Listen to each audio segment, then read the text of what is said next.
5 বছরের শিশু ইরাকে নৃশংসভাবে গলা কেটে হত্যা করা হয়েছে।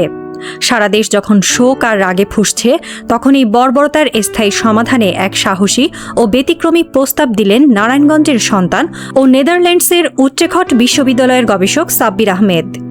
জনপ্রিয় এই গবেষক ও বিজ্ঞান কন্টেন্ট ক্রিয়েটর তার ফেসবুক ওয়ালে লিখেছেন, গলাকাটা বাবুটি মারা গেল। এর দায় কাদের জানেন? যারা আগের ধর্ষণগুলোর বিচার করেনি আর যারা সেগুলো দেখে চুপ করে থেকেছে। সাব্বির আহমেদ মনে করেন, বিচারহীনতার সংস্কৃতি এই খুনিদের সাহসী করে তুলছে। শুধু প্রতিবাদ নয়, তিনি সরাসরি রাজনৈতিক নেতৃত্বের কাছে একটি নির্দিষ্ট সমাধান চেয়েছেন।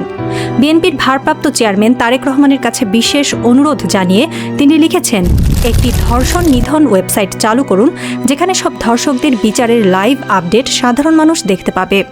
সাব্বির আহমেদের মতে, অপরাধীদের বিচারের প্রতিটি ধাপ যদি জনগণের সামনে স্বচ্ছ থাকে, তবে তা অপরাধীদের মনে ভয় সৃষ্টি করবে এবং ন্যায় বিচার নিশ্চিত হবে। একজন গবেষক হিসেবে তিনি মনে করেন, প্রযুক্তির সঠিক ব্যবহারই পারে এই সামাজিক পতন রোধ করতে। সারা দেশে শিশু ইরা হত্যার বিচারের দাবিতে যখন মানববন্ধন চলছে, তখন সাব্বির আহমেদের এই ডিজিটাল ট্র্যাকিং বা লাইভ বিচার দেখার দাবি নতুন আলোচনার জন্ম দিয়েছে। আপনি কি মনে করেন এমন একটি ওয়েবসাইট অপরাধ দমনে কার্যকর হবে? আপনার মতামত কমেন্টে জানান। ধন্যবাদ নারায়ণগঞ্জ সমাচারের সাথে থাকার জন্য। লাইক, কমেন্ট ও শেয়ার করে পাশে থাকুন।